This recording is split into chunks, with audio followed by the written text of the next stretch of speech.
That one carousel kills you sometimes. I mean, that one carousel of video poker machines at Harrah's in Atlantic City. I don't know how many rotations or orbits I've made around there. But my theory is if a machine hits, get up and leave right away and go to the next machine and see if you can't take something down. And that's worked for me both, favorably and very unfavorably. Like if the payoff, it says just paid out like $600, you're thinking that'll never hit again. I mean, it'll be another leap year or so before that machine pays off again. Otherwise, they just put them, on a van and then take them right to the airport there and ship them off to Caracas or something, right? Next thing you know, you're seeing the Air Venezuela, and there's that slot machine on it. Speaking of odds, 50-1 you get on the Marlins to win the World Series. 50-1. Would you say no way, Jose Canseco, that the Marlins win the World Series this year? They have a tendency to be in a coma until the 8th inning of a ball game. Yep. Then all of a sudden they get some kind of, they get like Panama Lewis comes into the dugout and says, here, drink this. All of a sudden the guy's dick is hard in the corner. What do you got here, Panama? Got some stuffing out of the gloves. The guy goes out there, scores a late round knockout after getting the shit knocked out of him the entire fight. The time. Wake up with Defo, joined by Lubie. Welcome to the Defo Show. All right. Good morning, everybody. Great to be with you here on a Degenerate Friday edition of the Defo Show. That is Mike Lubie Lubitz. So we have turned over time into somewhat of a degenerate. He's not quite all the way there yet. Well, I'm not a good one after my last 3 picks. My NFL. I'm like 0 for the season also, I think. Every pick that I've given out publicly. What the fuck was that last night? Well, here's what went wrong. I mean, just look to the obvious. I don't mean to open the show with too many 4-letter words here because we're starting out like some sailors here. I do. On a little hiatus in Key West. But Dick Butkus had to fucking die? Yes, it's true. That's what it was, Lubie. Come on. The Bears had lost 14 straight games. They were starting to threaten people, historians, the Alliance Sports Bureau. They were looking up, wow, that's the last time this happened. I tell you what, nobody's lost 17 in a row since the Bears moved to Pittsburgh. It's like, what? The Bucks or You're something. talking about like 1867 or something. It's been a long, long time. And here are the stats. The stats were ugly. In that 14-game losing streak that was snapped last night by the Chicago Bears, and at halftime you're thinking this thing's done, and it started to look like, and there's always that anxious moment for any degenerate where the math seems completely impossible. I mean, you're looking at trying to define Pythagorean theorem to pass your real estate exam. I don't know. Was that on the real estate test? You got a real estate license. Almost Lubie. everything else was. It was a tough ass test. You're like, well, this wasn't in the book. Exactly. I was like, we didn't learn about any of this. Who knows anything about the Queen's Indian Defense? And it's like a chess move. I got no idea what this applies to real estate. I mean, there's always something bizarre in the test that, like the test is material that you never even came across, not even for a second. You can't even blame yourself because you never saw it. I never saw half the stuff. It wasn't part of any class that you took. Nothing. But the stats are so ugly. A 14-game losing streak. The Bears were giving up an average during those 14 games, which dates back to last year, obviously, 33.4 points per game they were giving up. They were giving up 400 yards a game. They were getting outscored by like 3,000 points in these 14 games. And then in the middle of the day, you get the news that all-time Chicago Bear great Dick Butkus checks out. Now, I ran across Dick Butkus a few times, and the last time, literally, was one of the oddest circumstances I've ever experienced in terms of, finding a celebrity somewhere. I remember, I don't know how I got talked into this because I was having a great time in the race book in a casino, and I was with the Mustang, and it must have been an early stage of our relationship because this would have never happened at this point, where she would have actually asked me to leave the race book where I was having a great time and say, can we do something different? What she knows now. Like what? Like play roulette? I mean, what? Over here. Why did we come here? I mean, we could go shopping anywhere. And I'm the last guy that's inclined. I want to take a tour of the shops at Caesar's Palace. Have you been through there? Oh yeah, You haven't been to Vegas that much, but I've been there. It's beautiful. It's a lot of money. I just hear ching I mean, ching. it's one of the attractions, right? I mean, you got restaurants, you walk through there, and there's all kinds of stores and everything, but nothing that you would think, hey, geez, I got to stop in there and buy something. There should be a real bargain in there, huh? No. Shops at Caesar's Palace. It's almost as wicked as that experience that I had at the Bellagio shops when I got yanked into that Judith Lieber store and nearly got coned for $6,000 on my, at the time, I had a Platinum American Express card. How did you ever get onto that, Defo? There was a time I had money. I mean, what was that time like, Louis? Remember we were riding jet skis in the morning and thinking about blowing off work. It was fantastic. Pushed them right out of the backyard into the ocean.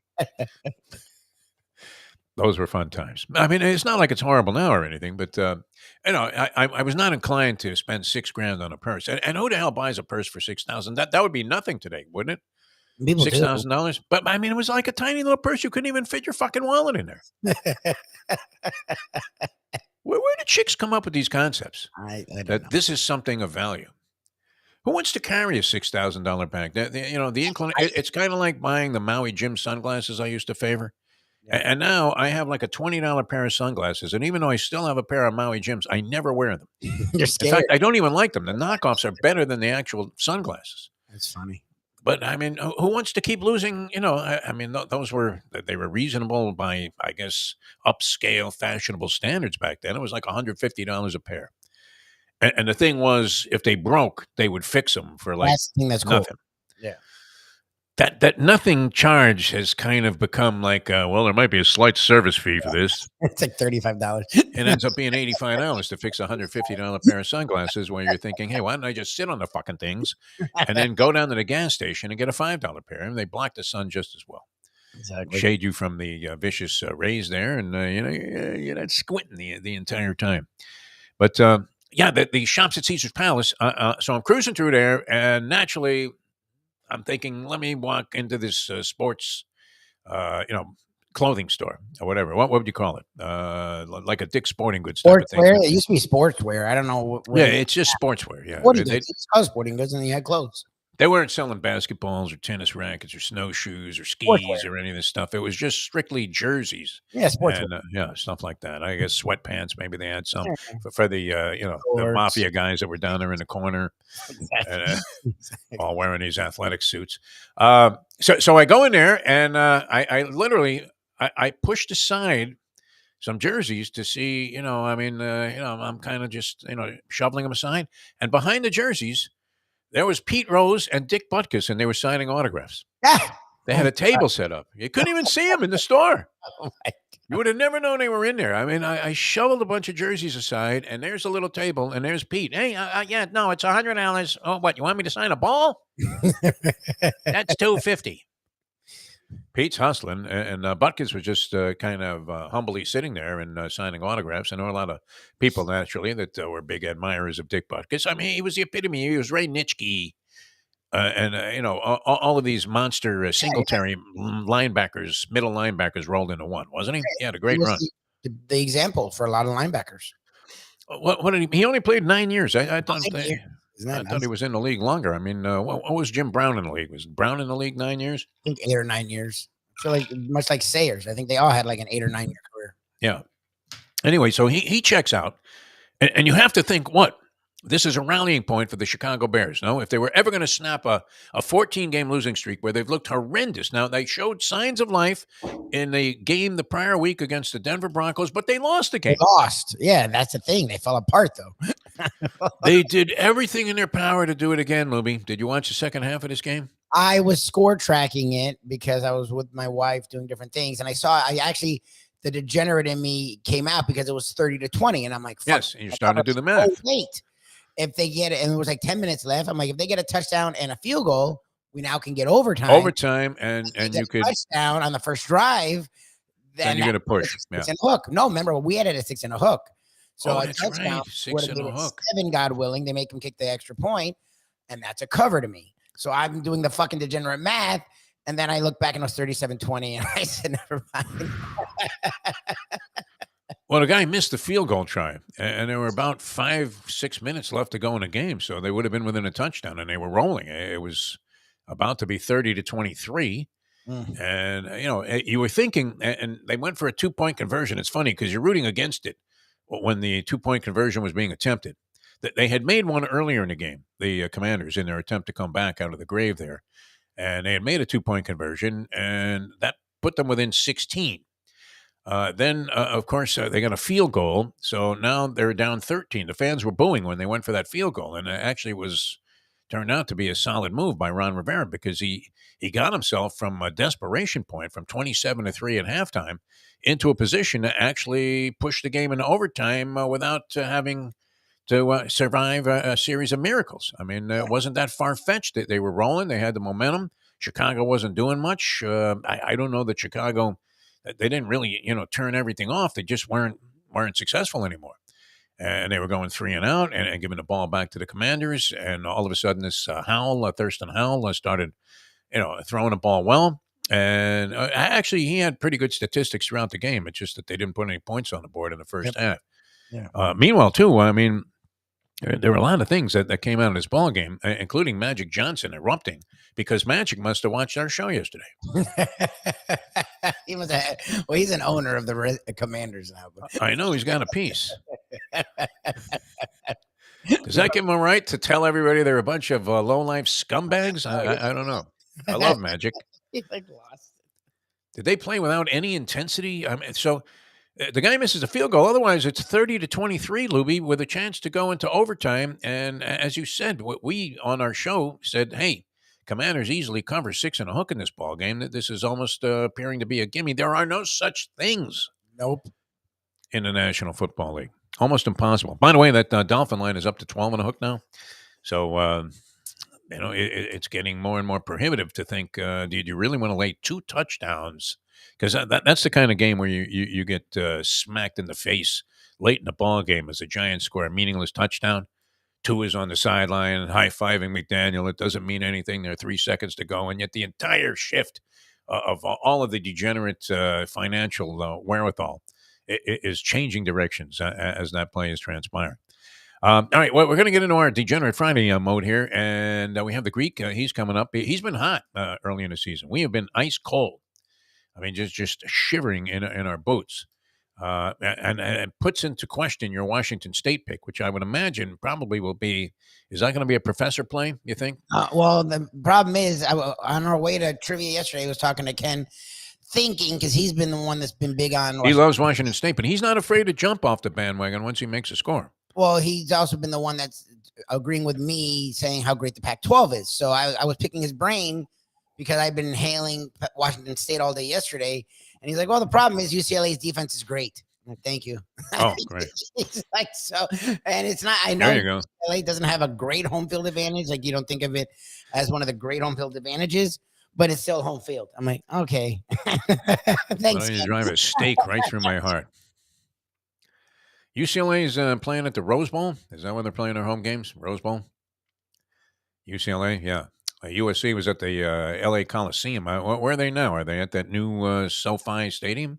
USC, where do they play their games? They don't still. Does the LA Coliseum still exist?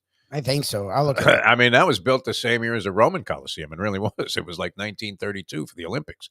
All right, let's get into it. We have a lot to cover here. I was studying this real quickly here because we were asking yesterday if the Panthers had covered a point spread, and the answer to that is no. They did have one push, the Carolina Panthers. And interestingly, in that game, one of the offshoots was, did you see who had like 230 yards and 3 touchdowns?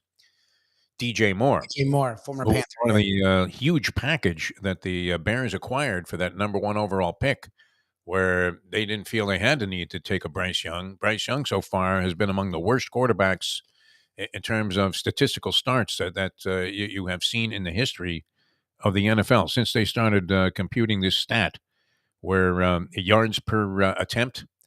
He's at 4.9 yards per attempt. That is 249th of 261 quarterbacks where this statistic was applicable.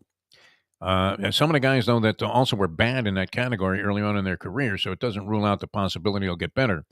Jalen Hurts had inferior stats to that. Ryan Fitzpatrick, who had a pretty solid career. You would have to say Matt Hasselbeck also started out poorly in his career in that category. But Bryce Young not showing too much so far in this. DJ Moore goes for 230 yards. If you were on a fantasy team, and you had DJ Moore yesterday, did you not? Didn't you just win the league? I think so.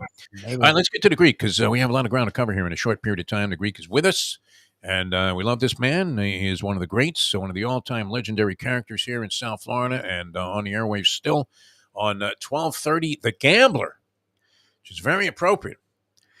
Greek, what's it like having a radio station named after you? How great of a distinction is that? How are you, my friend? It's nice. It's nice. I just wanted to say I did talk to a couple of my friends in New Jersey. I know there's a Mount Rushmore, and it's Governor Christie, Tony Soprano, Bon Jovi, and Springsteen. And there's a petition to take down Bon Jovi and put you up for all the time you're spending in New Jersey.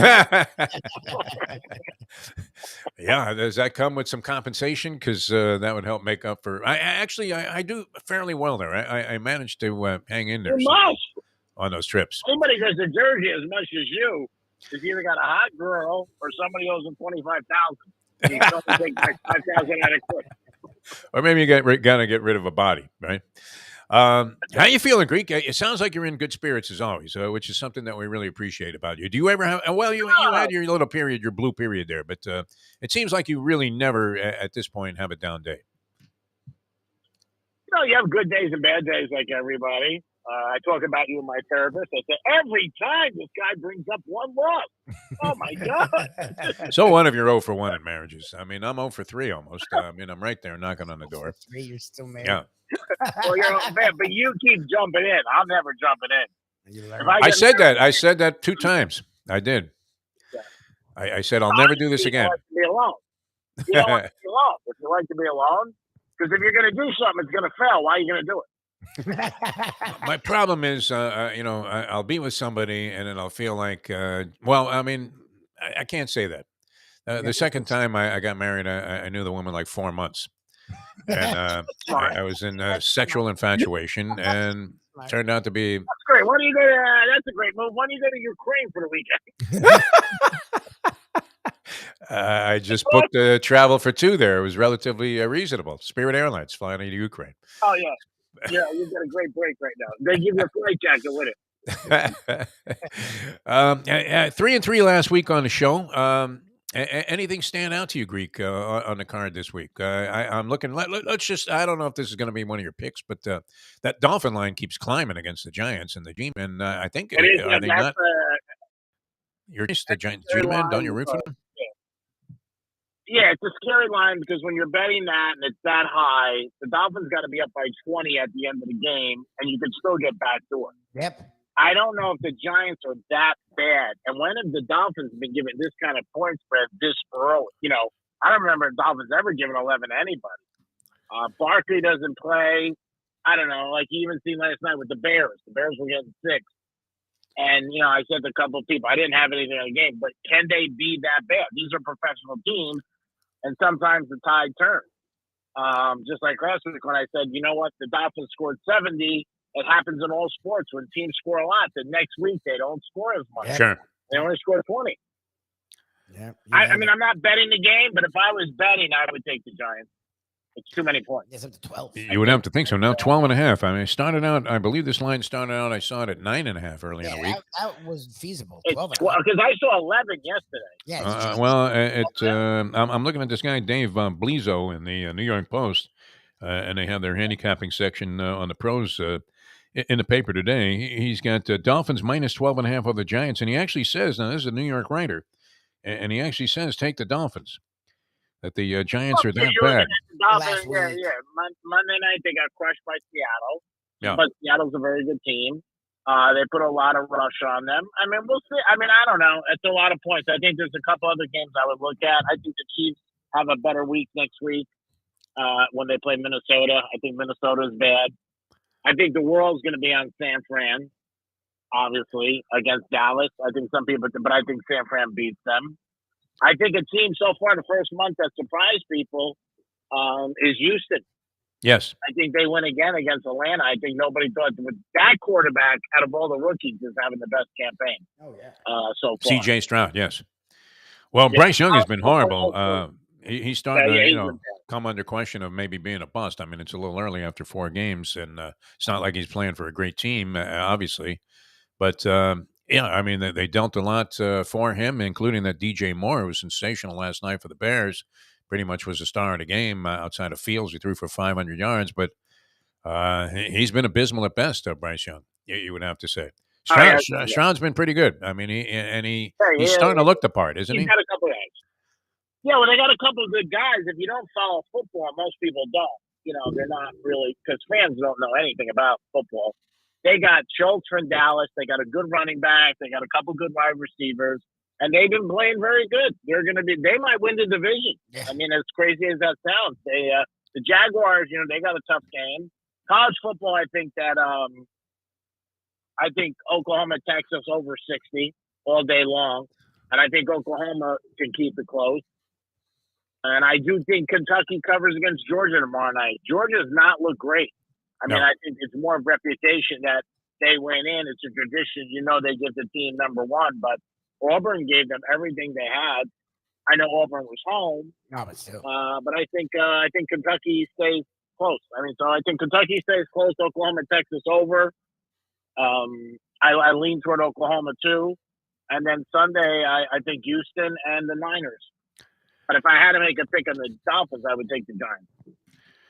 All right, all logical, and it's one of those things where if you're asking us, well, we couldn't be any more wrong. We thought that the Commanders were a lock last night. Do you think that Dick Buckus? What's that? Go ahead. Buckus thing? No, these kids didn't even know who Buckus was. But you think him checking out? I mean, just the aura of the franchise. They'd lost 14 straight, Greek. It was pathetic the way they were playing. Yeah, no, I don't think so. I don't think it matters. I think most of those guys on that team had to Google who he was. They didn't know who he was. I gotta tell you, my pick of the week last week was, and I said this all week. I must have told 100 people. There's no way the Chiefs cover Sunday night against the Jets. It's the last game. It's the bailout game of the weekend, and there's no way. And Mahomes takes a knee and causes the world parlays. It was like a bomb exploded when he took that knee. I mean, I don't even know how Mahomes got out of that stadium, to be honest. It's so crazy. It'd be like the Kardashians not getting plastic surgery. It's unbelievable. Unbelievable. He takes a knee, and they're going to cover. At the end of the game, and every parlay, round robin, teaser, I mean, everything goes down the drain. It's unbelievable. And I said it all week. I said, last game of the week, there's no way Chiefs are covering. I mean, you would beat the Jets because the Jets are terrible, but still. I ended up with the Jets in my personal bookmaking venture with my buddy that I often talk about, Francesco. I had the Bears last night in that proposition also. And I actually sent him back my usual text when he gives me a team that's just absolute dog meat. And, I think has no chance of covering the point spread. And I text him, lose my number. And, sure enough, I tune in. It's like 10-0 by the time I got to the television set and figured out how to work my remote to get Amazon Prime on. And then 27-3 at halftime. And Eberflus, is that the guy's name? The coach of the Bears? Eberflus. Yeah. Eberflus, yeah, whatever it is. Some name that you would think would be more likely, on some situation comedy as the professor or whatever at a school. And he had that scared look on his face, like he knew it was going to happen again because they fell apart against Denver and lost the game. Yeah. It looked like it was happening. It did. It really looked like it was going to go to overtime, and then you probably end up losing by 6 if you were the Bears, and you might have lost to the spread if you had it at 6 and a hook like we did. I won't tell you too. I like the Jets over Denver because Peyton said all that stuff about the offensive coordinator, and he sucks and he's a terrible coach, and Peyton's just as bad. I don't think Peyton should ever took that job. I really don't. I think Denver's got a ton of problems. I think the Jets defense shows up tomorrow, and I think they Sunday, and I think they beat them. So there's another pick: Jets, Houston, and the Chiefs. All right, very good, Greek. What do you have lined up for this weekend? We're at Strike Cigar Lounge today for Greek Gridiron. My month of September was awesome. I had 20 wins, 7 losses. Oh, wow. Good for you. Nobody beat me, so nobody's eligible for the Vegas trip or the $15,000 golf cart, which is nice. I must have 200 people saying, nobody beats you. Can I get the golf cart? I'm like, no. That's not the promotion. Do me a favor, Greek. Before you give that away, destroy the golf cart. Yeah, it's I funny. mean, it's killing. It's killing all traffic on A1A where I live. I mean, all of a sudden there are 40 cars lined up. Like all going very slowly, and you're thinking, oh, there it is, some schmuck in the golf carts at the beginning as you're trying to pass everybody in the no passing lane.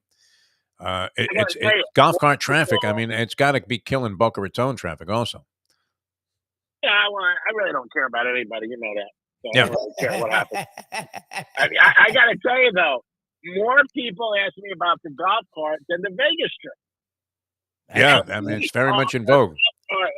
Oh, my God. I'm like, oh, my God, we're giving a trip to go to Circa Hotel and Casino, and you're concerned about the golf cart? And it's like if you win, it's like you won Powerball. I mean, people are like, "Oh my God!" Me, I'm thinking, hey, Arnie Palmer, step on it or get yourself a real car. I found that last week. My doctor and financial analyst play golf together.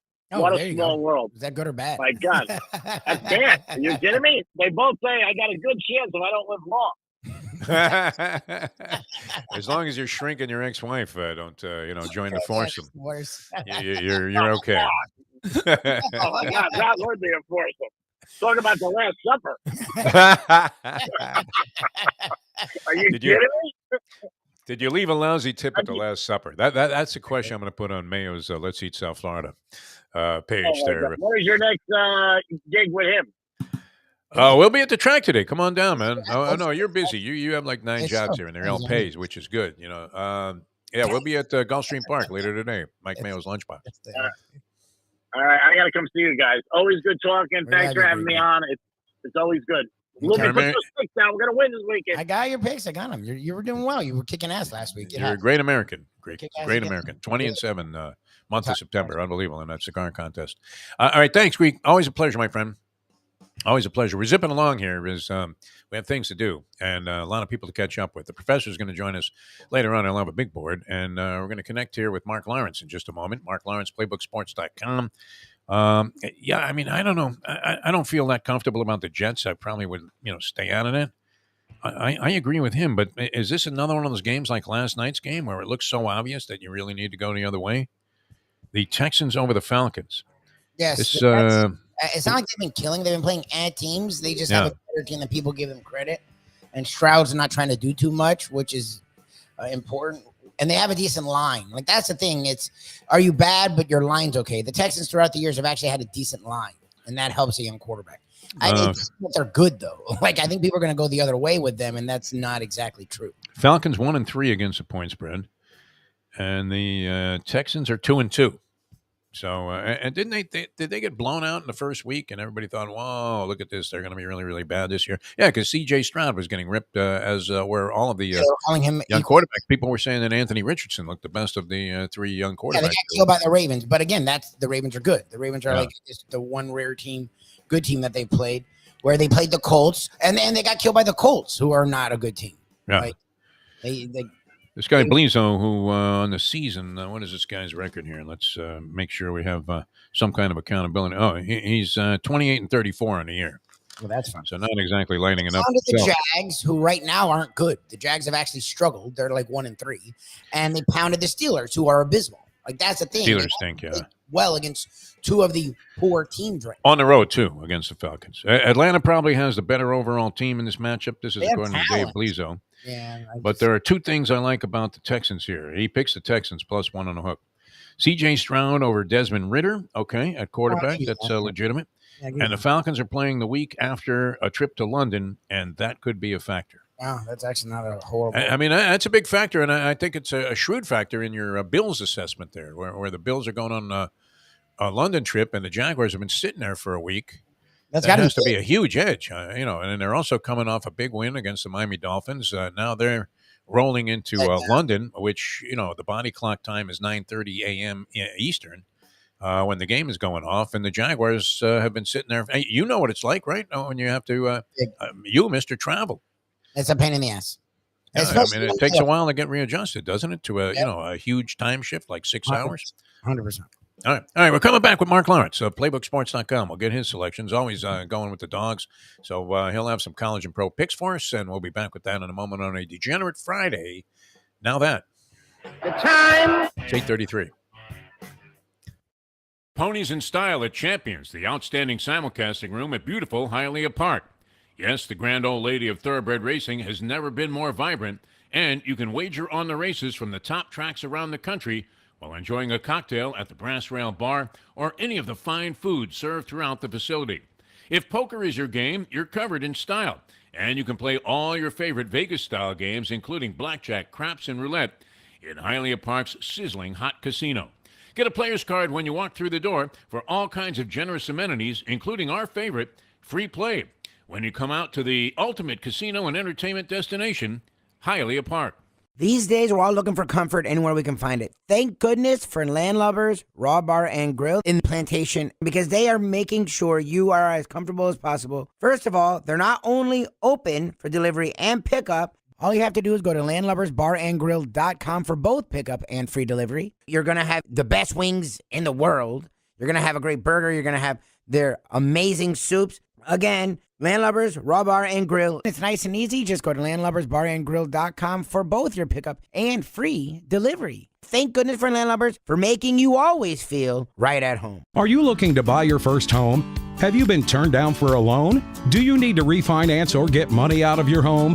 Call Michael Kodsey, CEO of Choice Mortgage. He's been helping the South Florida community get mortgages for 30 years. Hi, this is Michael Kodsey, CEO of Choice Mortgage. We have the most competitive fixed rates in the market. Call me 24/7, 561-441-2730. And remember, I don't just work banking hours. To make the right choice for your home, call Choice Mortgage today. Clarence, burial last night with the hook, the dagger right there in the small of my back. That hook did me in again. I should know better. What would happen to you? We've asked you this before. If you actually were giving points in a ball game, would you be able to live with yourself or look yourself in the mirror the next day? I would probably be ordering my last meal at the same time. There is nothing better than Defo. It's now time for the Defo Show. All right, welcome back to the show. A Degenerate Friday here on the Defo Show. Jeff DeForest, we got Mike Lubie Lubitz, and always a pleasure to welcome this man to the program. From PlaybookSports.com, World Championship handicapper, Mr. Mark Lawrence. And Mark, how are you? Welcome to the show. Always good to have you with us. I'm doing terrific, Defo. I hope you're doing well, and hello to you, Mike, as well. Good morning, my friend. We're not doing so well, telling you the truth, Mark. Last night, fucking. You know why? Because we've been laying fucking points. I mean... Yeah, that's true. What a stupid idea. I mean, we had this hairy notion that the Commanders is coming out of that game against the Eagles where they took them to overtime. We're just going to walk all over the Chicago Bears, who had lost 14 in a row and didn't appear to be getting any better. They had shown some signs of life, I guess, scoring points in that Denver game, but lost to an awful Denver team. And then Dick Butkus had to check out. Do you think that was in any way... the Greek was just with us, and he pointed out that the players were more likely to know Butkus as the dog in the Rocky movies than as the great linebacker for the Bears. But the signs were there from the gods of gambling, and they're all pointing at the Bears for me because Butkus checks out, and my friend, whose action I book, also gave me the Bears. He makes the picks, and I just book it. And, he gave me the Bears, and I immediately fired off some kind of insulting text to him saying that, he's an asshole for putting me in this position. And, I guess that's the beauty of being a bookmaker. You don't have to make the selection. You can just watch the other guys lose. But were you on the Bears last night? I mean, there seemed to be little reason to think that they were going to be in this ballgame. Well, I looked at it like there was little reason to be on Washington personally. Oh, wow. Oh, yeah. All right. Well, that's why you're Mark Lawrence and we're a couple of chumps. Yeah, they just come off a tough overtime loss to the Eagles. And you also had the Chicago Bear football team red-faced embarrassed coming into the contest. Yeah. And you're talking the points as they were. I thought there was only one side of the football game personally. And I'm agree with you. I don't think Dick Butkus factored into the play at all. It's just the fact that they were on national television, red-faced embarrassed, taking all the heat. They stepped up and played a pretty good game. All right. Well, I apologize to anybody that would normally be expressing the appropriate condolences to the Butkus family and his friends for screaming as the game was kicking. You had to fucking die today, Dick. Today. But I ended up, like I said, I made a few bucks on the Bears. The omelet was on our face, though, both Lubie and I, as we went on various platforms across the world and boldly predicted that the Commanders were a cinch, that we couldn't even understand why it was less than a touchdown. All right, I know you have to run, and you have a lot of things to do here today, so we want to get right to your selections here. College and pro picks, Mark Lawrence, playbooksports.com. We're going to fade two favorites that I call problem plays in college football, and they've got problems this week. They're both favored in games that they've won their last game but lost over 100 yards in a contest in doing so. Sort of phony inside-out favorites, if you will.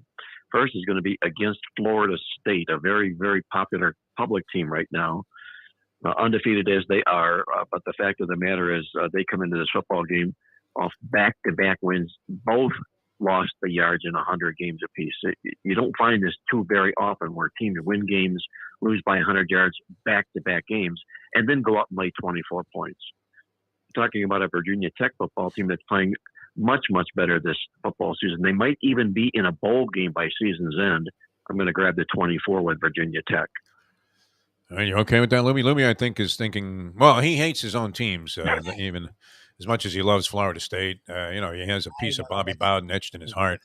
But, laying 24 there, what would seem to be a problem.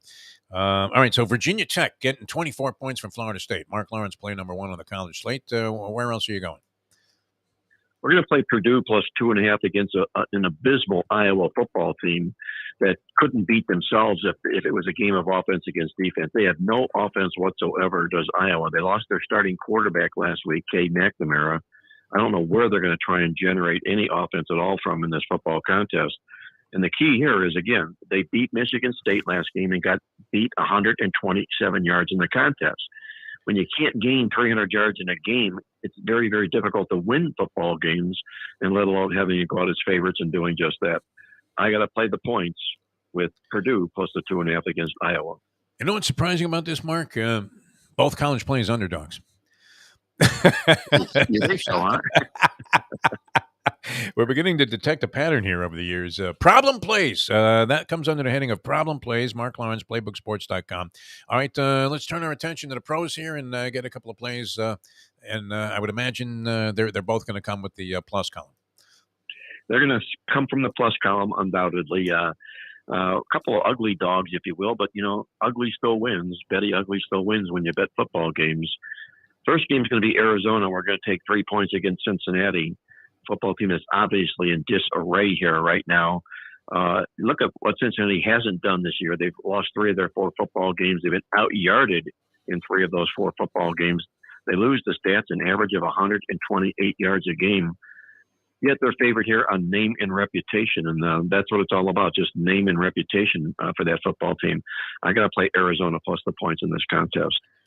Arizona, a little bit better than advertised, as everybody thought they were going to tank the entire season. And so far, Arizona, I would imagine, they're one of the darlings of the spread teams. 3-1 against the spread. The Bengals 0-3-1 so far in their 4 games against the point spread. And as you said, I mean, I know Burrow's been hurt since the preseason. I don't know if he ever fully recovered. He continues to kind of aggravate that injury.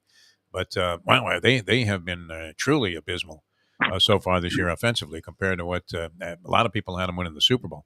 All right, so we have Arizona. Well, you have serious balls, Mark Lawrence. You're taking teams that everybody would assume would naturally lose. Of course, you're getting points, but what's your other pro play for this week?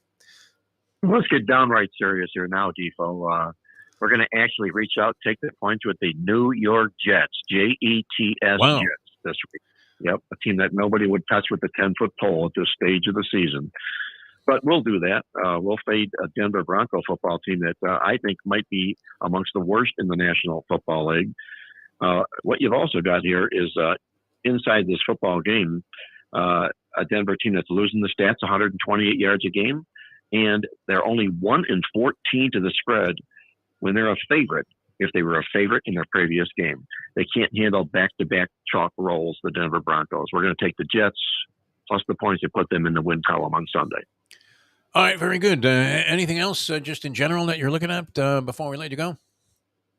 Well, I like a little bit of the LA Rams this week against Philadelphia as well. You got Philadelphia, the defending Super Bowl loser, off the big Washington overtime win on the West Coast, laying points. And the Rams are a sneakily good, improved football team this year. They were I was considering them for the second place, so we'll put them on the standby list, the LA Rams. Rams have been decent so far this year. I mean, kind of surprising people. They were supposed to be awful, and actually they're undefeated against the spread at 3-0-1. They've been well worth the play every week. You're making money if you're betting on that team.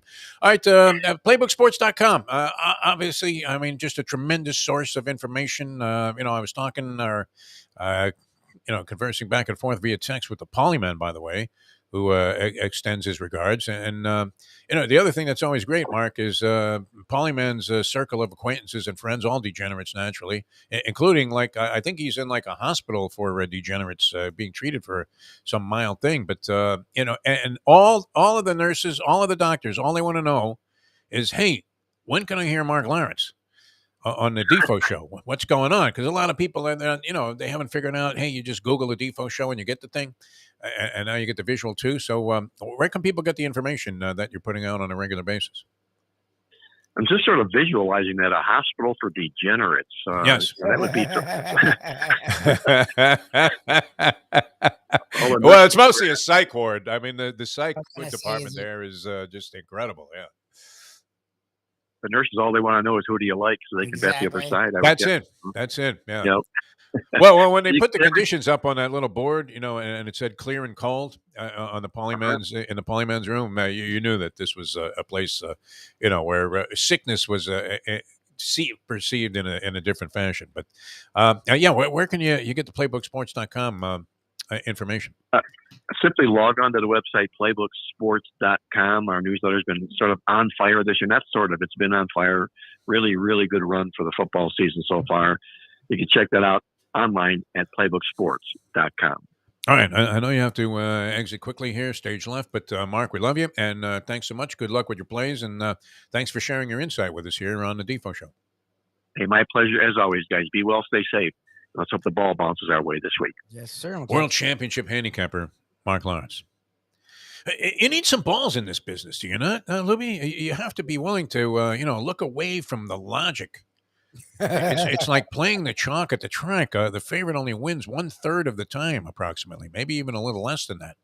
So that means in 2/3 of the races where your first instinct, and a lot of people actually just approach it this way, and they say, hey, the first thing I want to do is eliminate the favorite. So where am I going next? And Mark Lawrence does that with football, where there are only, two things that can happen. Well, I guess you can have a push, but, somebody's got to win and somebody's got to lose. You could literally flip a coin. So, that's a whole different thing. All right. We're going to come back with more. The professor's going to be with us around 9 o'clock today, and we'll have a big board and the professor's picks, college plays. He's talked you out of Washington State.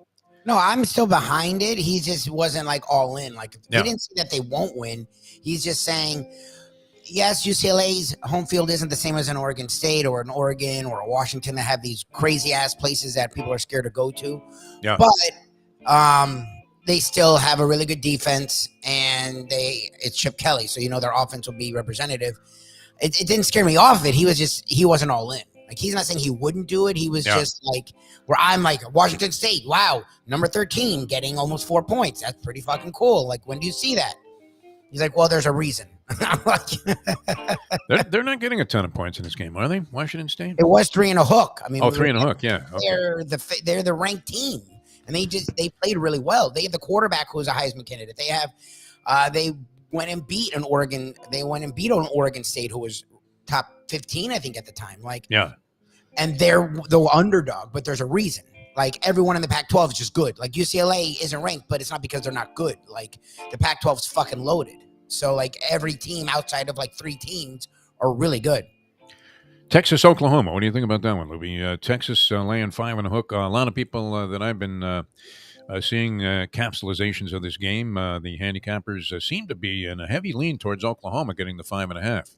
Yeah, well, they've scored a lot of points. They just haven't played anyone. And Texas has. Texas actually played a decent schedule. And unlike years past with Sark, they've actually risen to the occasion. I sort of lean Texas there.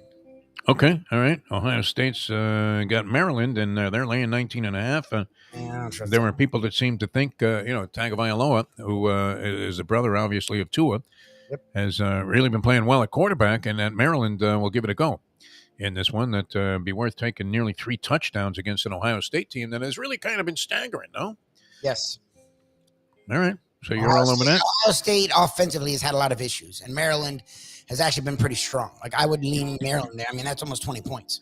Could we make, right at the top here, could we make Saturday a 3-dog night? One is the loneliest number if it could be one on a hook. Texas, I mean, you could go with Oklahoma over Texas, so Maryland over Ohio State, and a lot of people like Missouri over LSU. Yeah, see, I lean in LSU that game. there. I lean LSU in there. LSU's laying 4.5 in that one. That's one of the big games on the slate. Alabama and Texas A&M. Alabama only laying 1 point. Yeah, I think they win that easily. Alabama, where that game obviously must be in Texas. Yeah, it is. Alabama laying 1 point on the road against your man, Jimbo Fisher, and Texas A&M, who got shellacked by the Hurricanes earlier this year. Hurricanes back in action this week, the University of Miami. We still don't know what to make of them, and we won't know much more about it unless they lose this week somehow or look really bad in the process against Georgia Tech, which you say Georgia Tech has gone away from running the Naval Academy offense. They don't do that anymore? No, they don't do that anymore. Okay. Then I might be able to watch that game with some level of interest here. I'm a huge Hurricane fan, as you might imagine, after being affiliated with the program so long. Florida Atlantic, our man Tom Herman, favored by 3 at home over Tulsa. Should we venture out to an FAU game? I'd like to. Yeah, I'd like to. I don't know if it's this week, but I'm definitely open to it. Herman was great. All right, I'll put you on the spot on this one. After we've said that and expressed our feelings of affection for Tom Herman and how much we're rooting for him, do you think we'll actually ever go to an FAU game? Yeah, I do. I'm thinking he's here for a couple of years. Will we ever go to an FAU game while he's coaching? Yeah, I'll reach out to them. I'll try and get us tickets. I'm sure they'll hook us up. We'll be good. I'm down. We should try that just to do something different on a Saturday afternoon. No, I mean, does every Saturday have to be spent at the racetrack? No. Well, well, that's something you really got to think about long and hard, no? I mean, especially, this is the problem, too. How can you not go to the racetrack when Mike Mayo is handing you a free racing form for Saturday and you already have it in your possession? There you go. $12 you've already saved. I mean, it's kind of like getting, when they went to free admission and parking at racetracks. Because that was a big beef of racing fans. That was a lot cheaper, but you have to do the correlation to the inflationary times that we live in today. But you hated it that you were out like, $8 before you got into the track back in the days. You had to pay $2 to get in. You had to pay a couple of dollars to park. Racing form back then was like a couple of dollars as well. And you're thinking, fuck, I'm already down $8. But now, I mean, with a free racing form in hand, they go for $12 a pop at the track, Lubie. $12 for this thing. So you're already thinking, if I lose my first bet, I'm down like 50, which sucks. But if you have the form, I would say that's the biggest influence. No, it's not. It's probably 72 years of being a degenerate is the biggest influence of me going to the racetrack virtually every Saturday, at least someplace where they're simulcasting. We're going to come back with more. We got the professor coming up about 9 o'clock today. He'll have a big board and some picks, and we will be out at Gulfstream Park later on today talking about Joe Beja. Joe Beja, man, wow, he's been lighting it up as the what is his official title now? He's like the executive director VP of hospitality and services, I think. It's amazing, man. This guy knows his shit, though. I mean, he's really good. Very impressive. The people that we met in the restaurant business have been overwhelmingly impressive across the board in a variety of ways and approaches that they have. But all very interesting how they conduct their business. And Joe is no second there. Now, he's going out to Santa Anita for the Breeders' Cup. Yes, sir. Them orchestrate. I have to ask him about is the guy still there at Santa Anita in the clubhouse? Big, heavy-set black guy who was, wearing a chef's outfit, and he was carving those roast beef sandwiches. When I was living out there 40 years ago, they were like $6.50, and it came on a giant, like, Kaiser roll. Wow. And you had your choice of roast beef or turkey, and it was, like, real stuff. It wasn't processed or anything, pressed. It's just real stuff. And it was almost like getting somebody at Tropical Acres to slice you up a roast beef sandwich, a prime rib sandwich, and Unbelievable. I wonder if they still have that station there, because that was like a real treat when you finally hit a race. And you'd say, yeah, let's go get a couple of roast beef sandwiches over there. And the guy would be schwitzing right into the food, and you didn't care because it kind of enhanced the flavor. So we'll see. I don't know if that station, they probably have become more sophisticated than that, no? Than just having one sweaty guy out there carving up sandwiches. It was one of the real highlights of being at Santa Anita back in the day. All right, we'll be out at Gulfstream Park, though, later on, Mike Mayo's Lunchbox, which has been sensational this week, driven largely by our appearance at Heritage. And tell you, Brian, a wicked cheesesteaks yesterday was no slouch in the food provision category. Man, I want to say, I mean, I've had lobster rolls a few places. That was as good as any I've had anywhere, including maybe Maine. I mean, it was fantastic. The lobster roll there, $20 at Wicked Cheesesteaks. That's just south of Commercial Boulevard on Federal Highway. And then his pizza holds, I mean, he doesn't have to take a backseat to anybody with the pizza, no? Unbelievable. He does. He really does a good job with everything that they do. It's interesting how diverse the menu is for what they are. All right. All right, we're going to come back with more in a moment. Now that. The time. The professor doesn't like lobster rolls either because they're featured in Boston? From that region, even though Maine is actually not Boston. No, it's not even comparable. Come on, Professor. I guess. I don't know. Don't ask me. Lobster rolls are great. I don't know. I think the professor's being a little oversensitive about that. I think he's fucking There's around. a guy that nothing bothers him. And, we mentioned Maine lobster, and all of a sudden he's got his loving Belichick again. He hates that region. Come on, Professor. That's a real stretch. All right, back with more in a moment. Now that. The time. Maybe we get back into that baseball draft. It's 8:55. There he is. Ponies in Style at Champions, the outstanding simulcasting room at beautiful Hialeah Park. Yes, the grand old lady of thoroughbred racing has never been more vibrant, and you can wager on the races from the top tracks around the country while enjoying a cocktail at the Brass Rail Bar or any of the fine food served throughout the facility. If poker is your game, you're covered in Style, and you can play all your favorite Vegas-style games, including blackjack, craps, and roulette, in Hialeah Park's sizzling hot casino. Get a player's card when you walk through the door for all kinds of generous amenities, including our favorite, free play, when you come out to the ultimate casino and entertainment destination, Hialeah Park. These days, we're all looking for comfort anywhere we can find it. Thank goodness for Landlubbers Raw Bar and Grill in Plantation, because they are making sure you are as comfortable as possible. First of all, they're not only open for delivery and pickup. All you have to do is go to landlubbersbarandgrill.com for both pickup and free delivery. You're going to have the best wings in the world. You're going to have a great burger. You're going to have their amazing soups. Again, Landlubbers, Raw Bar, and Grill. It's nice and easy. Just go to landlubbersbarandgrill.com for both your pickup and free delivery. Thank goodness for Landlubbers for making you always feel right at home. Are you looking to buy your first home? Have you been turned down for a loan? Do you need to refinance or get money out of your home?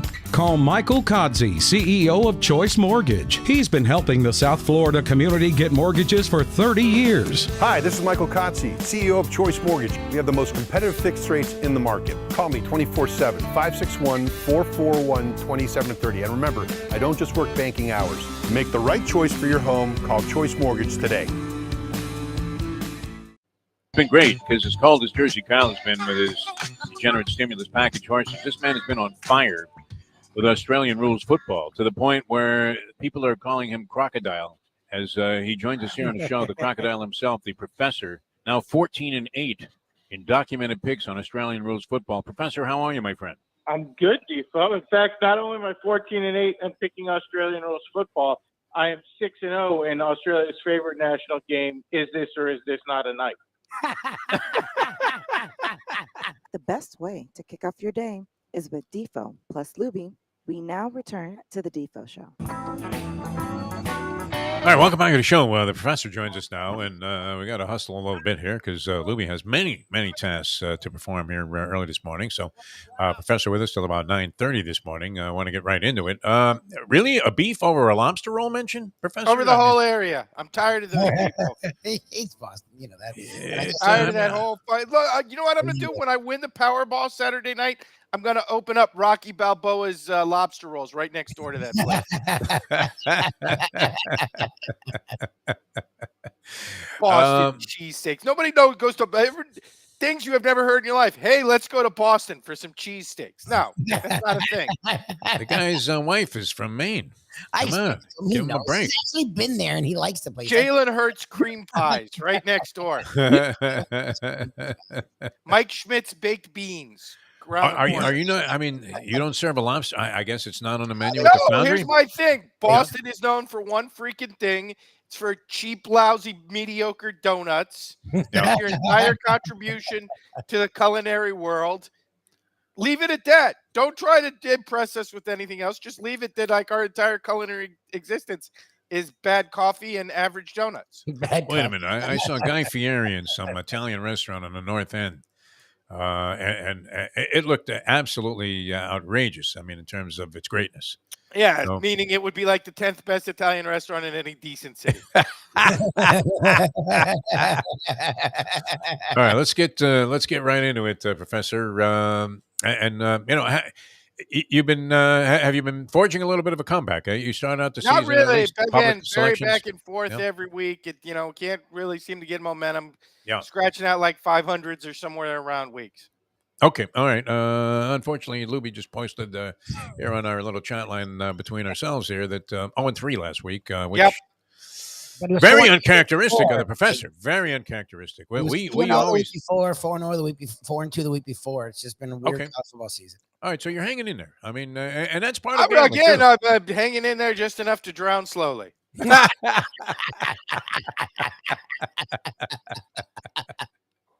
But he's had these years before, you know that. Like he starts slow and then he goes on a fucking heater. Like, I think Lubie's just posting that number to make me feel bad about ranting and raving about the city of Boston. No, I'm being honest. Like, after years with you, he's.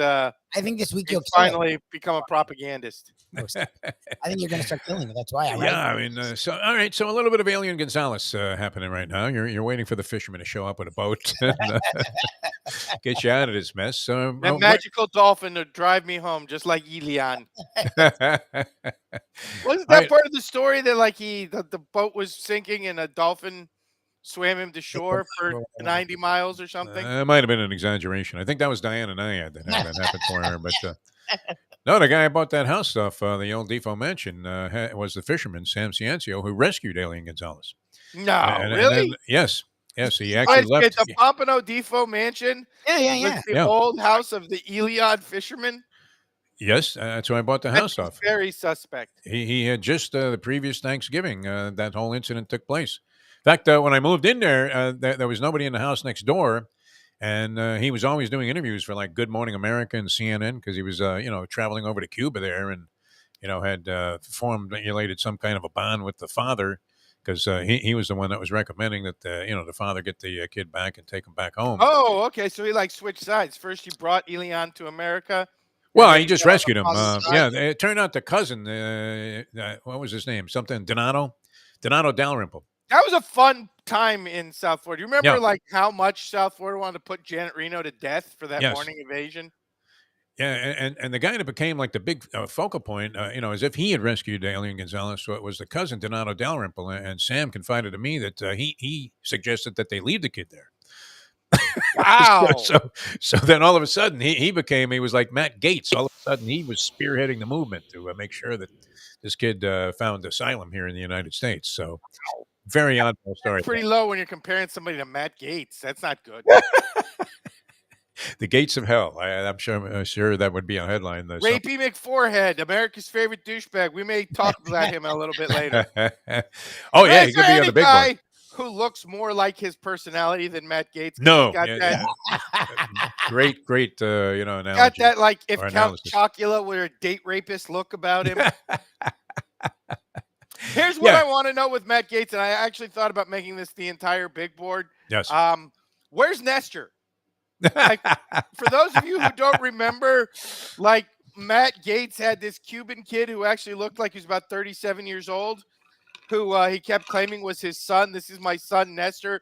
And every time they would take a picture, I would be like, wait a second, that's Leo Nunez. Leo Nunez has once again had another fake name to sneak into the United States, and he's running around pretending to be Matt Gaetz' 19-year-old adoptive Cuban child. There's not enough. But somehow over the last couple of years, as Matt Gates has risen to more and more prominence, Nestor has vanished. So yes. this is what we here at the show demand to know. Where Matt is Gates. Nestor? Donde está Nestor? Nestor has vanished. What has happened to Nestor, Matt Gates? Suspiciously old-looking Nestor, who was crazy. 19 and just graduated from high school and looked like he'd been, aged a few years from years of hard drinking and smoking. Like, I want to know. Like, I own a bar, and I would have never carded Nestor in a million years.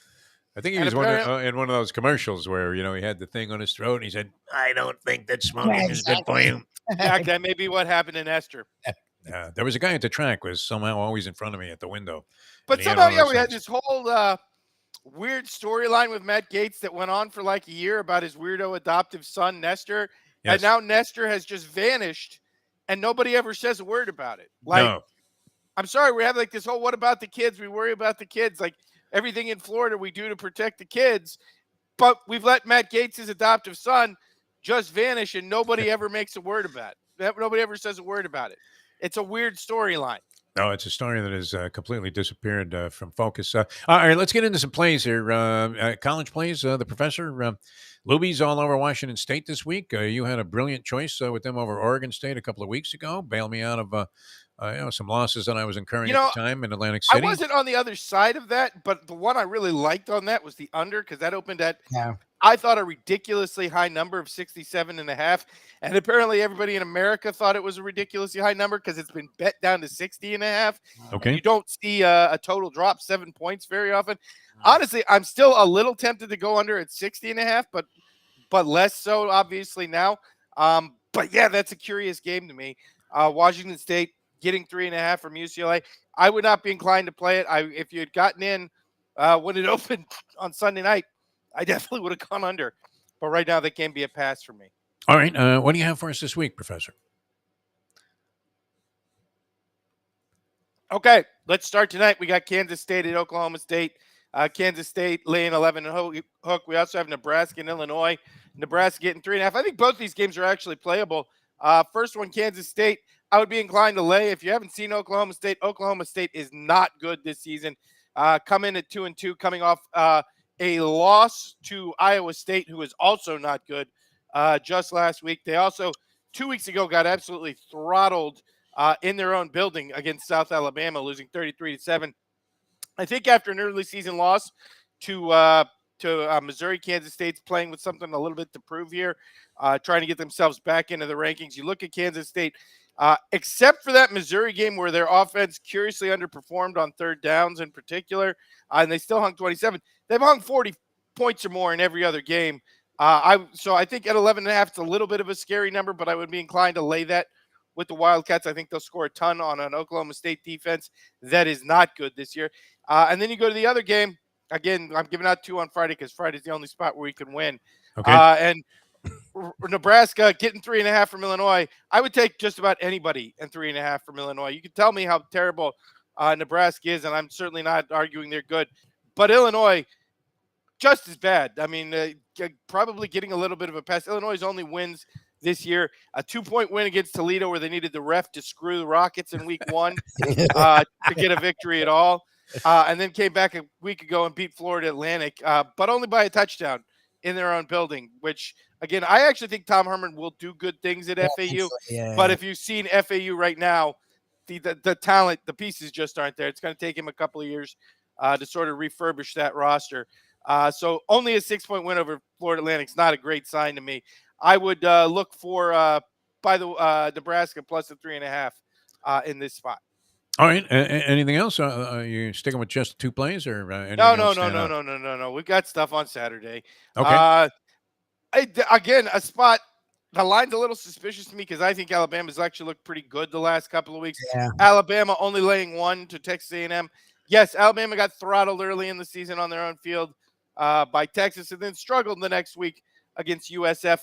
But I think Alabama actually sort of righted the ship on offense. If you watch them the last couple of weeks, particularly since the second half of that Ole Miss game, they've kind of gone to that old school power running game, play action, really only throw the ball deep. They're not trying to run the same concepts they've basically been running for a decade as they had Tua and Jalen Hurts and Mac Jones at the quarterback. Not that Mac Jones sounds like a positive thing to have at the quarterback position these days. I mean, the receivers they And He then was Bryce probably Young. he was good there. They've sort of scrapped that offense and gone back to more of the offense you saw like in the early 2000s with Nick Saban. And it seems like it's working. It seems like it's actually helped the offensive line spot. Then you watch Alabama. The last 2 weeks, their defensive line has done a much better job pressuring the quarterback than they did in the first few weeks. So again, I'm not that impressed with Texas A&M. I look at Texas A&M, to me, the number one game for me that flashes with them is the University of Miami game where they were not impressive. Nope. I know he has been good the last week and a half, but Max Johnson has at no point during his career, going back to the LSU days, impressed me as a quarterback. Sorry, Brad, who we actually had on a guest a few times on our various FSU shows. He's a good dude, but I don't think your kid's any good. So I'm definitely inclined to take Alabama -1 in that spot. All right. Anything else? What was the other spot we wanted to give out here? I'm looking for it. Sorry there, folks. No problem. 1 second. I got thrown off on timing here. I was supposed to show up at 9, and then Lubie started sending me texts to come on early.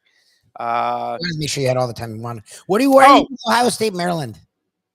It's too heavy a spread right now when we don't really know what the Ohio State offense is. Maryland wise as like an under. You want to take Maryland in the 20? Again, we've seen this story with Maryland before where they get off to a relatively impressive start and then end up playing one of the big boys in the Big Ten and get slaughtered. So would that shock me? No. Am I inclined to lay 3 touchdowns with Ohio State? No. Also, no. Games have passed for me. Okay. The last one, I'm just not a believer. And I think, honestly, people have gone a little too far with LSU. LSU laying 4.5 to Missouri. People seem to have totally jumped off of LSU after their defense looked miserable last week.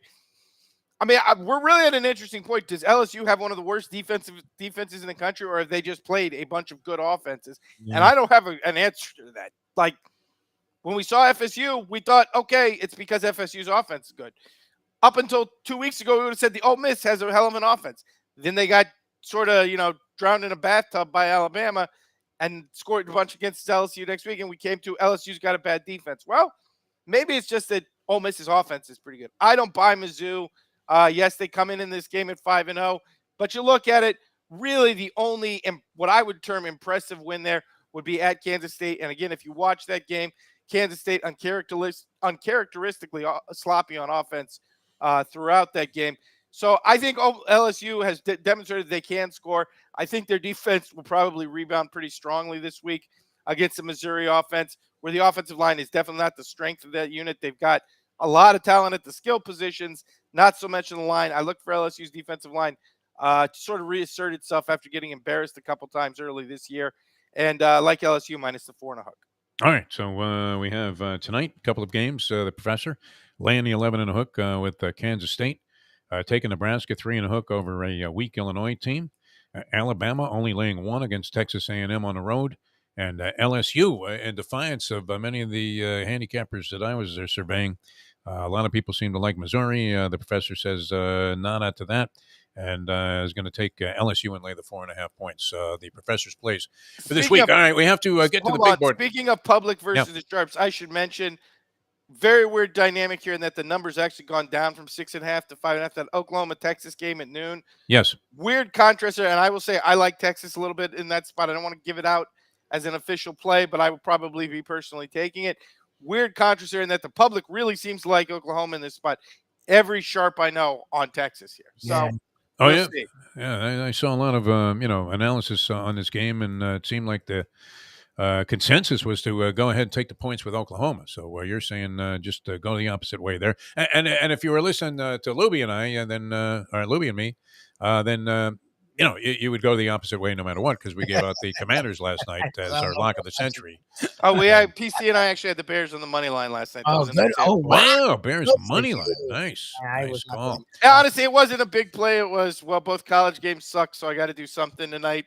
So I might as well take that. By the way, can I say, good to people in Chicago, the most supportive fan base in history, both locally and nationally. Because you look down here, and anytime Tua doesn't throw for like 350 yards and 4 touchdowns, everybody's like, well, what's wrong with the Dolphins? What's wrong with Tua? Justin Fields can suck for 17 games in a row. And the first game where he's not absolutely garbage, like the Chicago people was like, see, I told you this kid is great. I can't wait. You become delusional after Justin Fields. Yeah, after, enough time of getting crushed, you become delusional. And really, it's not even that he was particularly that good. It's just for some reason nobody decided to cover DJ Moore the entire game. Yeah. So, it worked out well for him. Yeah. Plus, the tackling was suspect, and he did just make gotta some nice say- throws. I mean, that one play was the top play on ESPN Sports Center when he threw that touchdown pass in the corner to DJ Moore. Again, I just got to say, I feel like that's the brand of supportive fans that Yes. like every fan base. Yeah. Look at the Cub Yeah, fans, like- right? Bears fans are just hoping for the most limited glimmer of hope, even though realistically, Yeah. I mean, you're 0-4, and you got Carolina's pick. You could end up with like the top 2 picks in the most quarterback I mean, legitimately, you could use this draft to become a power player for the next decade, because you could probably trade that number 2 pick for, I don't know, like 6 first-round draft picks the way this quarterback class is looking. But we'll see. I mean, I know. I just found that very encouraging looking at Twitter last night and today. All right. Let's get to the big board here.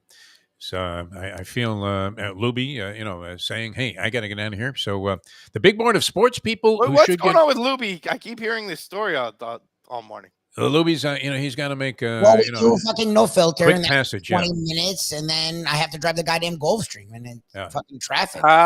See, remember when we talked about moving the showtime, Defo? You predicted this, that Lubie would be upset. It's okay. I literally traffic said quarter to 12 last week. Like We're all right with it. Yeah. And you always have to factor in an extra 15 minutes for some reason going to any racetrack, especially if you have action in the first race.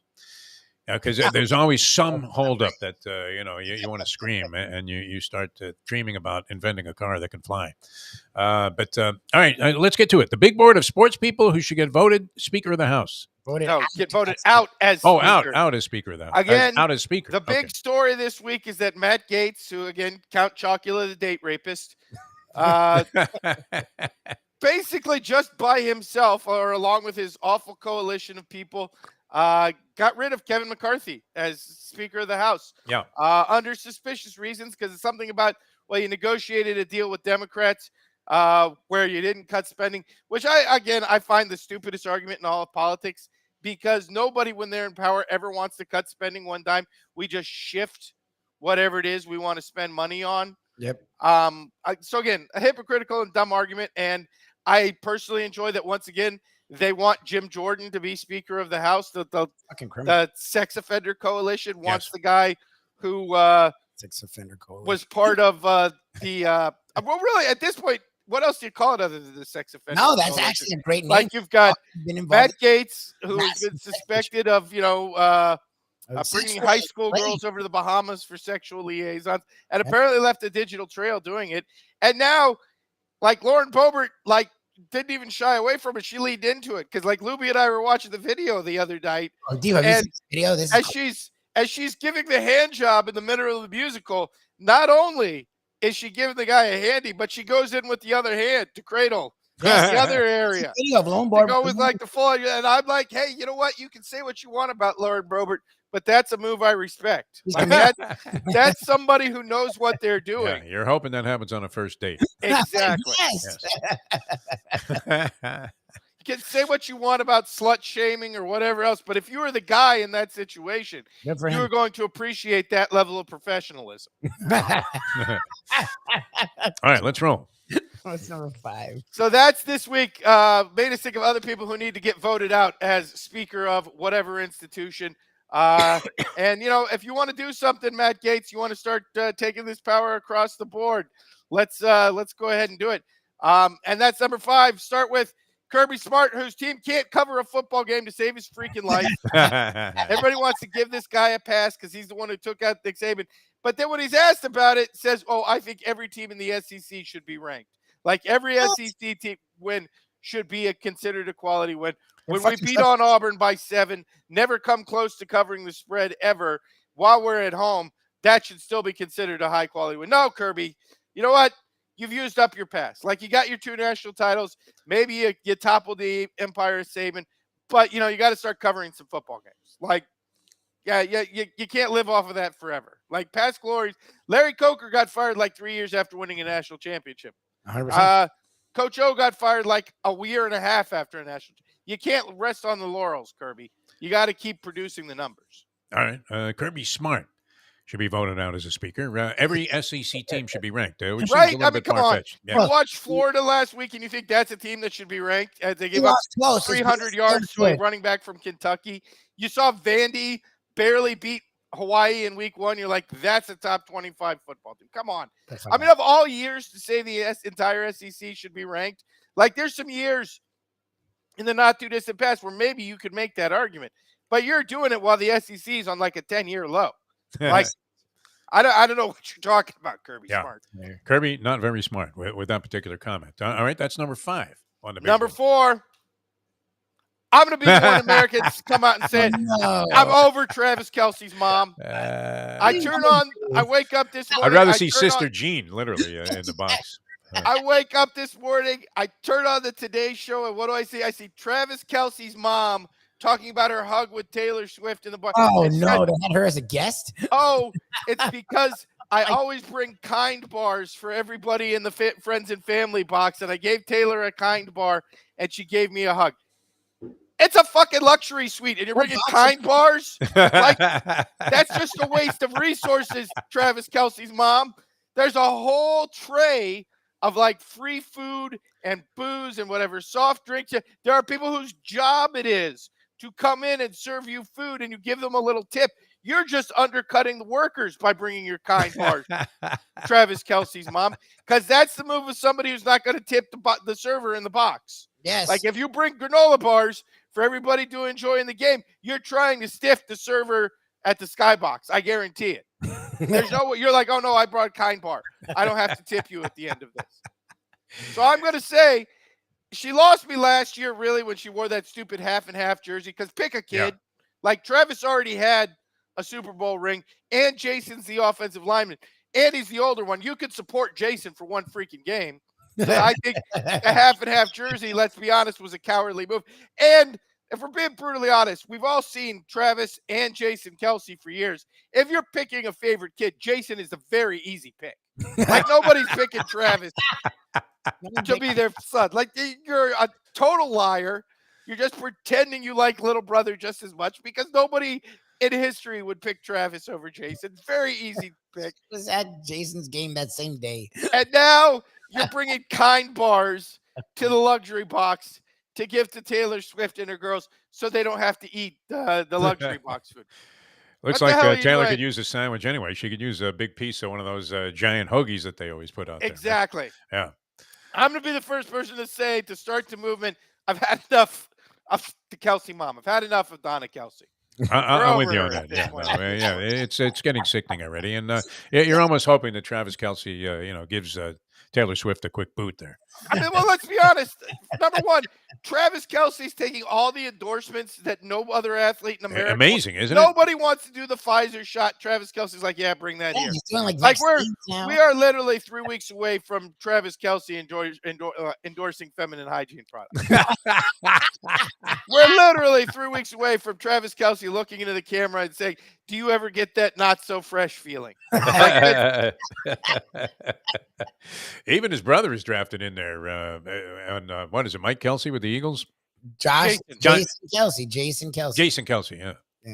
Anyway, it's not enough because it's inevitable. His mom is going to start showing up in these commercials, right? She's already shown up on today's show. She's showing up in the Skybox. I'm calling it ahead of time. It's enough of Travis Kelce's mom at this point. It just started. Time to move on. That's number 4. That's number 4. Takes us to number 3. Mm-hmm. Everybody in Portland can go fuck themselves. Yes. Fucking guy. Fuck Cronin. I told you he was a fucking scumbag. I tried to resist this. I was one of the people who's like, Lubie, you're being silly. Like the Heat's Dame deal wasn't that great an offer. And I was okay with like, okay. I don't like the fact that he went to the Bucks, but I can make the argument. Like, again, I don't.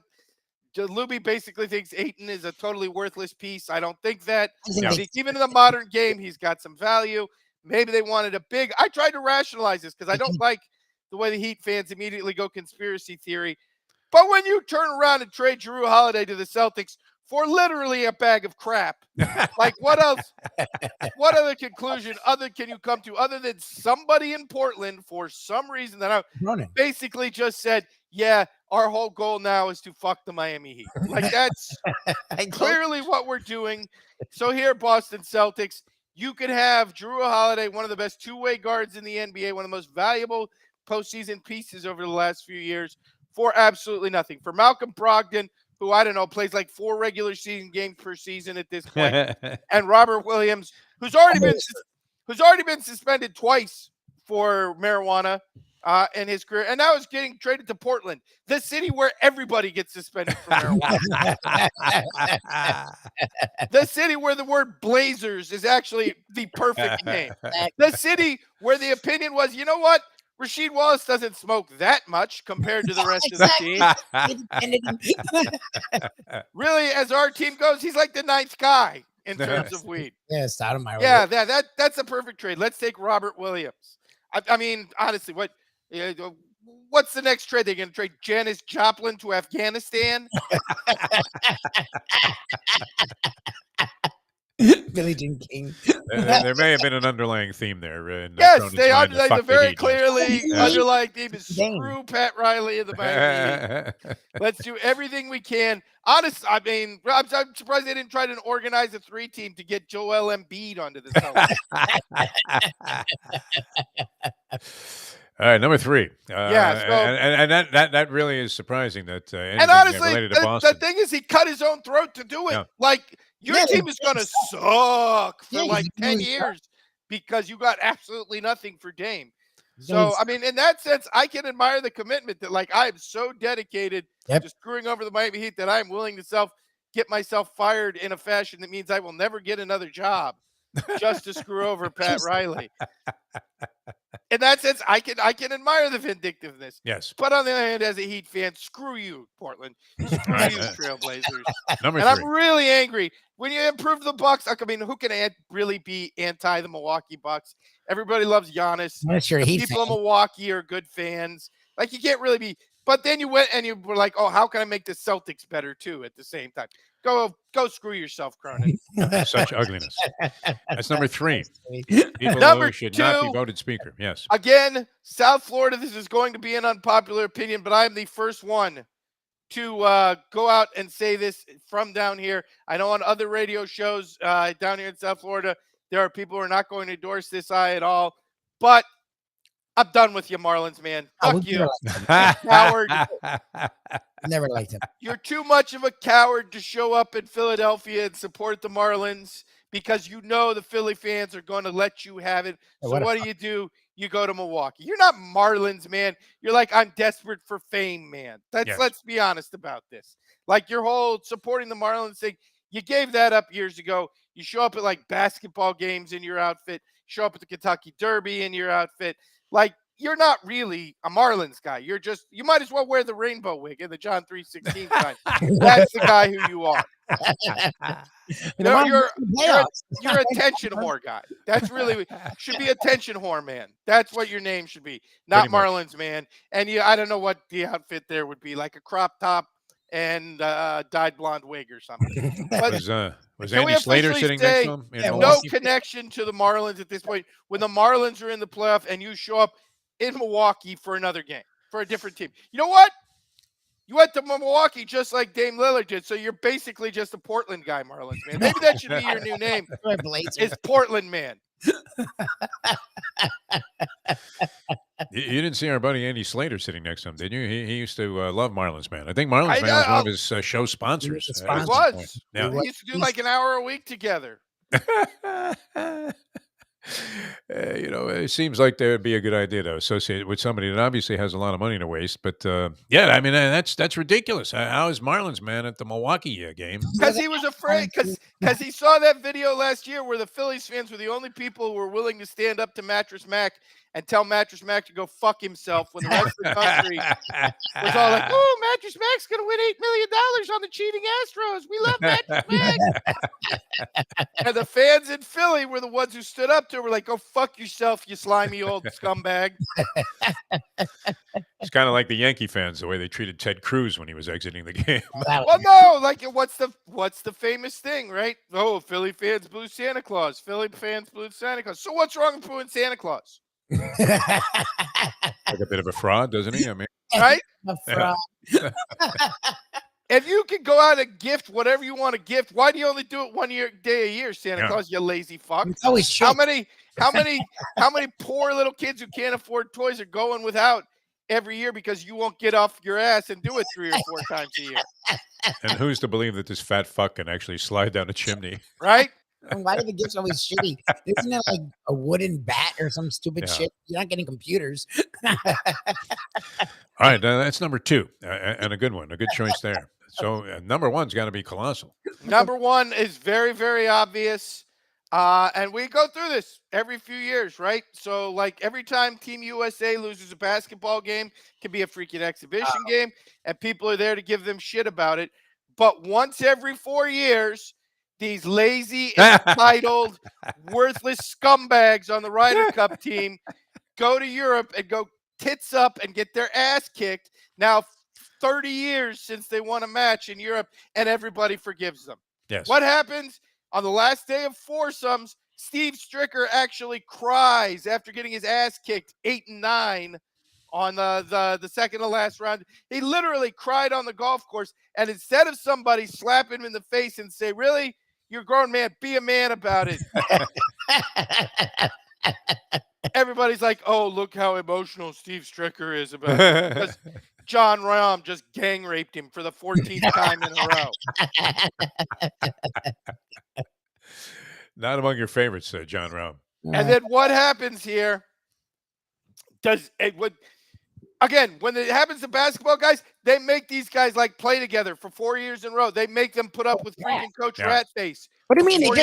They're cheating and putting Embiid on the team. Embiid's barely American. Embiid's not American. But we can't make these lazy, worthless golfers play one fucking round of match play a year. Would anybody be hurt if, like, the Greater Milwaukee Open became a 4-ball tournament? If we took the Greater Greensboro Open and made it match play? No. So that maybe once every 4 years we don't go over there and get our ass kicked in every four-man and match play event. So maybe we're a little ready and know how to play this crap that the Europeans play once in a while and we don't ever play. Maybe that's not a coincidence, but no. Honestly, make these guys deal with Coach Ratface for the next 4 years before they go over to Europe. Let him have his little scowl and give these losers shit every day for the next 4 years, just like you did with them. Again, LeBron James was a grown-ass man and a billionaire and had to deal with Mike Krzyzewski being in his face. Oh, yeah. Why can't we make Jordan Spieth do that? Why can't we make Brooks Koepka's lazy ass put up with Coach Ratface for the next 4 years, so that maybe, just maybe, we don't get our asses kicked once again in the Ryder Cup?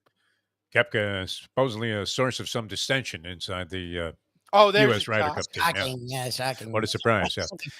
Excellent stuff, Professor. As always, I mean, on your game. Lazy, entitled scumbags, these Ryder Cup guys. Yeah, I mean, I think that's a fair label after they got shellacked like they did. I mean, out of it right from the start, too. I mean, this was a horse that was left every year. Every year we play this thing, and the question is, can we just avoid getting our ass kicked just enough to actually come back during the singles? Because we just spot at the start, whether it's in Europe, whether it's here, we're gonna be down like 3 points at the end of the four, because they're all great at the 4-man, and we never play it, so we suck. Well, maybe we should play it. Maybe, again, the freaking Kemper Open can be 4-man so that we don't suck every year. Because is anybody really going to – hey, Saudi Arabian Masters, maybe a little PGA event, that's a 4-man tournament. I'm just saying. It will be weird to see the Masters, a tradition like no other, played in the Sahara in a few years. That'll be great. Professor, always great. We'll talk to you later. If you get a chance to get away, come out and join us at the stream. That'll be awesome. Maybe you can help Lubie dodge some of the traffic there, and we'll do some dining up there in 10 Palms. Thanks as always. Thanks as always for joining us. All right, you're the best. You guys have a great one. Thanks, the Professor, ladies and gentlemen. He was on fire today. The Professor, as usual. All right, we have to run. We have some things to do, and we got to get Lubie to the track. So we have some more shows to do here and some work. And then we'll be out there for Mike Mayo's Lunchbox, 12 o'clock today out at Gulfstream Park. And I don't know that Mayo could top that big bite that he did yesterday. And I wish you would put together a collage of those big bites. You say you saved them so I that have them. I don't know if I'm making them an open. the sight of Mayo shoveling a sandwich in his mouth, I think I'll put them on TikTok and people. it's just such a shock that a man that is supposedly of sophisticated culinary taste, would eat like that. And I think it's a signature of the show now, without question. I mean, the rest of it, you can talk about, how they put a little extra cinnamon on this thing or that, or whatever. But there's nothing like seeing a guy just shovel a sandwich in his face. So we'll have some of that maybe later on today. Make sure he orders a sandwich, right? Okay. There at Gulfstream Park. All right. Well, see you later on. Thanks, everybody. I hope you got something out of this thing. And we will see you next time as we leave you on that. The time. It's 9:33. Let's go to eat a damn snack. Look what they done to my soul.